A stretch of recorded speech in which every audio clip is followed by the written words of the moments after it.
रूबिका लियाकत है और इस वक्त मंच न्यूज 18 इंडिया का सज चुका है। आप देख रहे हैं यही वो जगह है जहां पर 4 जून को जो सरकार बनेगी वो यहाँ इसी दिल्ली के दिल में बैठेगी और पूरे देश पर राज करेगी। इसीलिए शुरुआत सबसे बड़े दंगल की 2024 के न्यूज 18 इंडिया कहीं और से नहीं कर रहा है, यहाँ विजय चौक से। विजय किसकी होगी इसकी गिनती, इसका काउंटडाउन शुरू हो चुका है। बड़ा भव्य यहाँ पर स्टेज आप लोगों के लिए हमने तैयार किया है और ये स्टेज केवल यहीं पर नहीं बनने वाला है। मैं आपको वादा करती हूँ हर एक राज्य में हमारा हर एक रिपोर्टर, हमारे स्टार एंकर्स जमीन पर होंगे और जनता की नब्ज टटोल रहे होंगे। और सिर्फ जनता ही नहीं, क्या मन में छिपा हुआ है नेताओं के जो दावे और वादे किए जा रहे हैं, इन तमाम बड़े प्रवक्ताओं की तरफ से, तमाम बड़ी पार्टियों की तरफ से, ये कितने सही है, ये कितने झूठे हैं, कितना धकोसला है और कितना दम है, ये सब हम जानेंगे। शुरुआत दिल्ली से गूंज की हो रही है, विजय चौक से। आज का मुद्दा क्या है और किन मेहमानों संग आज डिबेट की गूंज होगी, अब से कुछ ही देर में आप जानने वाले हैं। लेकिन गरीबी पर 2024 का चुनाव अब आ चुका है, वो गरीबी जिसे भारत के आजाद होने के बाद से ही खत्म होना शुरू हो जाना चाहिए था। आज की सरकार कहती है कि हमने 18% गरीबी कम कर दी है हिंदुस्तान में, और राहुल गांधी कहते हैं हम आएंगे तो ऐसे गरीबी दूर कर लेंगे। तो क्या चुटकियों में गरीबी दूर करने पर भरोसा है गरीबों को, या अब तक जो काम हुआ है उस पर भरोसा कर रही है ये गरीब जनता? पहले एक रिपोर्ट आपके सामने और उसके बाद बड़ा खास पैनल जो है उससे आपका तारुफ करवाने वाली हूँ। पेश नजर ये रिपोर्ट गूंज में।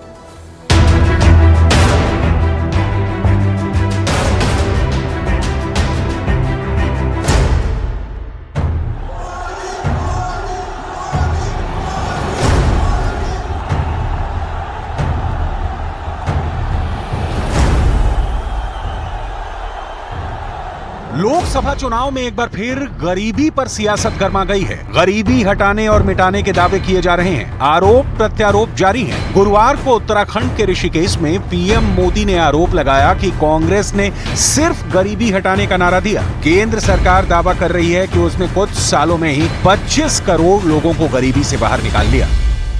पिछले 10 वर्षों में बीजेपी ने उन समस्याओं के समाधान निकाले जिन समस्याओं के आगे कांग्रेस ने हाथ खड़े कर दिए थे। कांग्रेस दशकों तक गरीबी हटाओ का नारा देती रही, लेकिन मोदी ने 25 करोड़ देशवासियों को गरीबी से बाहर निकालने का काम किया।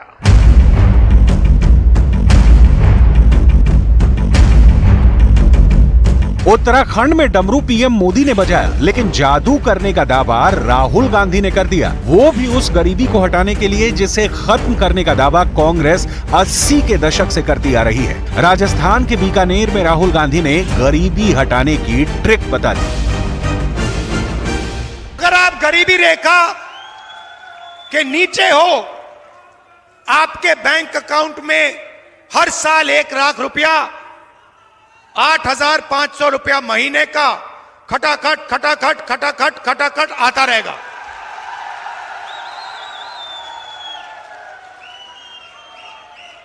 और एक झटके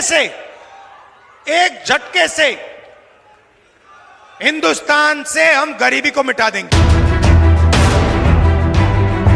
ये पहला मौका नहीं है जब चुनाव से पहले आंकड़ों की बाजीगरी और दावों के सहारे गरीबी को खत्म करने का दम भरा गया है। इसकी शुरुआत 80 के दशक में तत्कालीन प्रधानमंत्री इंदिरा गांधी ने की थी, गरीबी हटाओ का नारा देकर।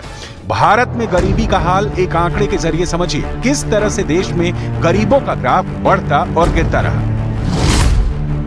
1977 में 63.1%, 1983 में 56.26%, 1993 में 47.64%, 2004 में 39.9%, 2009 में 32.87%, 2015 में 24.85%, 2023 में 14.96%।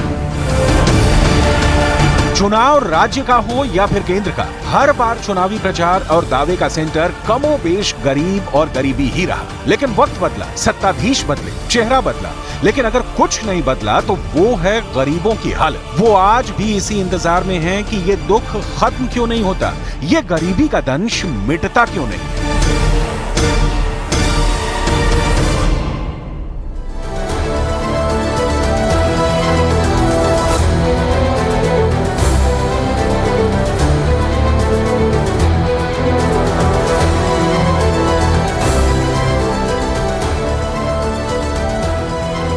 ये जो तस्वीर इस वक्त आप देख रहे हैं, ये विजय चौक पर नॉर्थ और साउथ ब्लॉक की तस्वीर, राष्ट्रपति भवन की तस्वीर और उससे लगता हुआ हमारा नया पार्लियामेंट सदन यहीं पर मौजूद है, जहां से लोकसभा और राज्यसभा चलने वाली है। लेकिन उसके लिए मैदान चुनावी सज चुका है।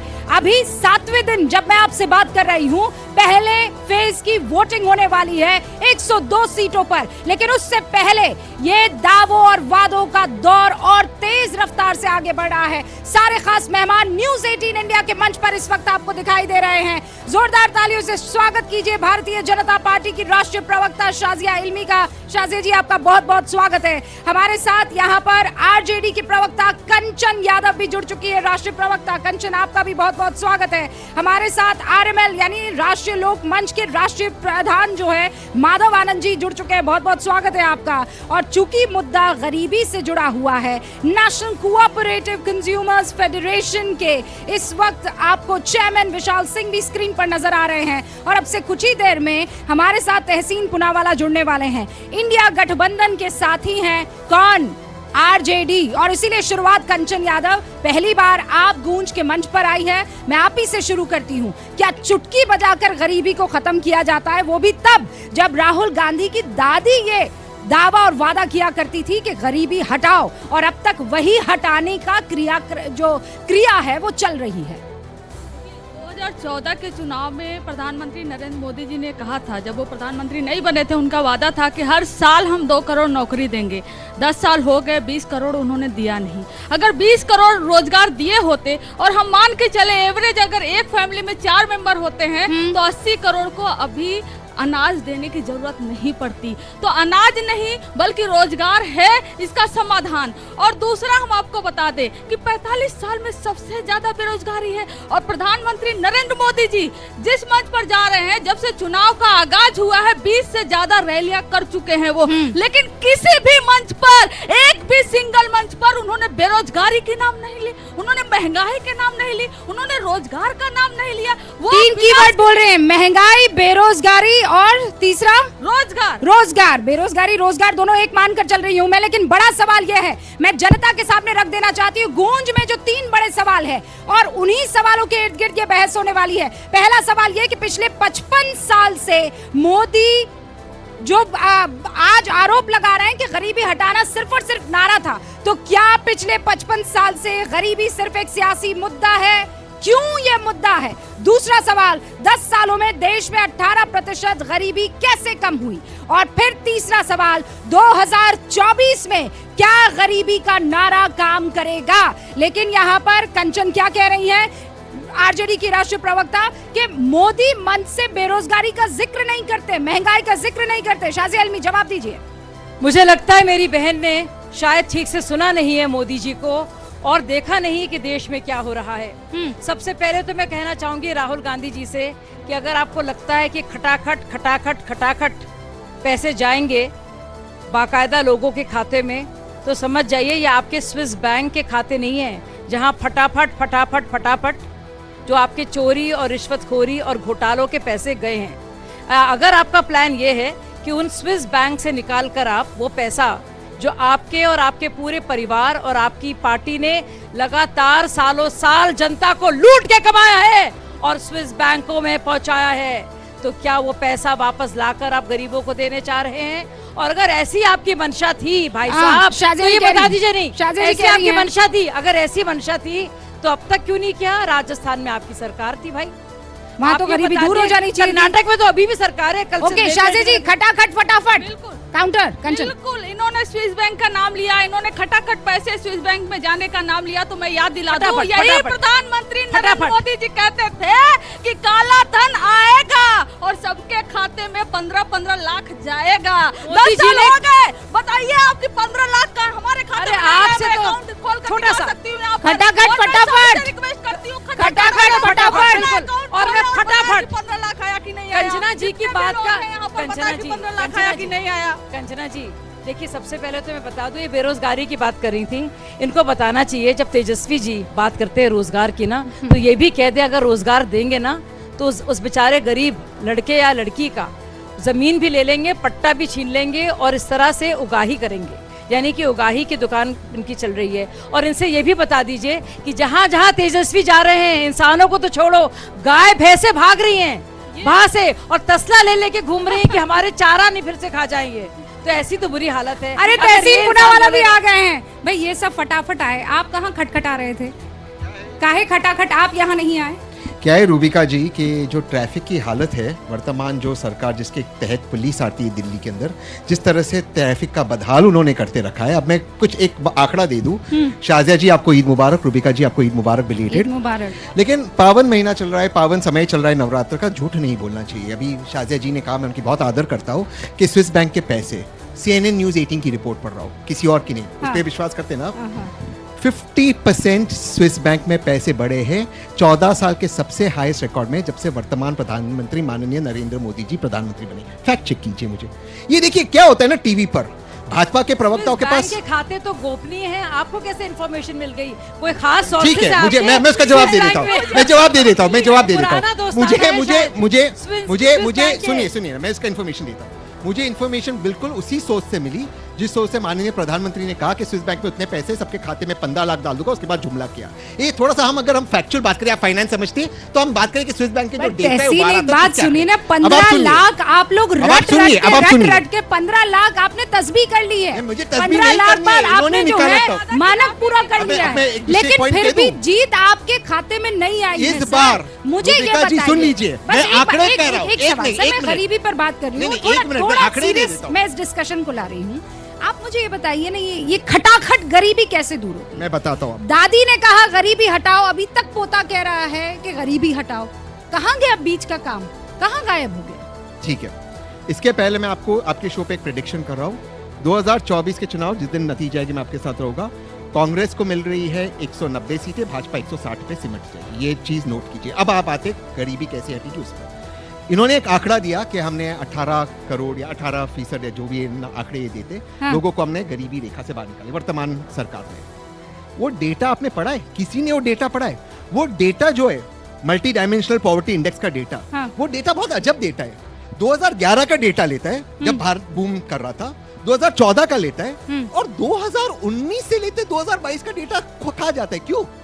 क्योंकि हमारी इकोनॉमी -27.8% गिरा। मेरे पास पॉवर्टी रेट इन इंडिया के परसेंटेज है। मैं दर्शकों को एक बार वो परसेंट, और माधव आनंद जी उसके बाद मैं आपके पास आ रही हूँ। 1977 में गरीबी कितनी परसेंट हिंदुस्तान में थी?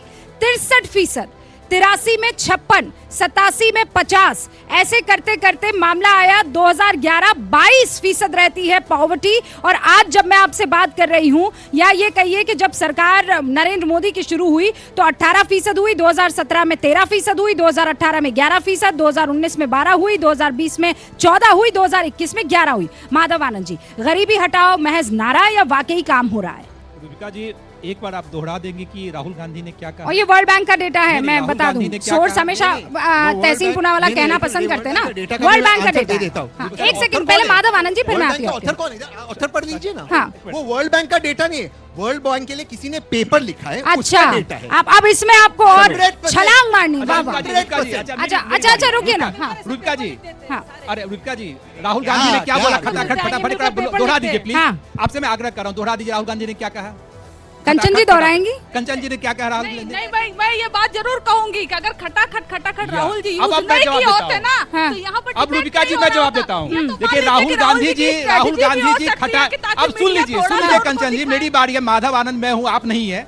तो राहुल गांधी जो खटाखट और फटाफट की बात कर रहे हैं, निश्चित रूप से गरीबी तो खटाखट फटाफट नहीं मिटा पाएंगे, लेकिन अपनी गरीबी जो उनको दिखता है, वो गरीब है नहीं। गांधी परिवार कहीं से गरीब नहीं लगते हैं, जितने उनकी संपत्तियां हैं उनसे कहीं नहीं लग रहा है गरीबी। लेकिन राहुल गांधी अगर फटाफट खटाखट अगर कर सकते हैं तो अपनी गरीबी को दूर कर सकते हैं, अपने बेरोजगारी को दूर कर सकते हैं। और दूसरी बात मैं कहना चाहता हूं, राहुल गांधी अपने आप को अगर गरीब मानते हैं, मैं तहसीन भाई से ही पूछना चाहता हूं, तो मैं कहता हूं बिलो पॉवर्टी लाइन के अंदर आ जाइए। गवर्नमेंट की जितने स्कीमें हैं गांधी परिवार को सरकार देने के लिए तैयार है। तो इनके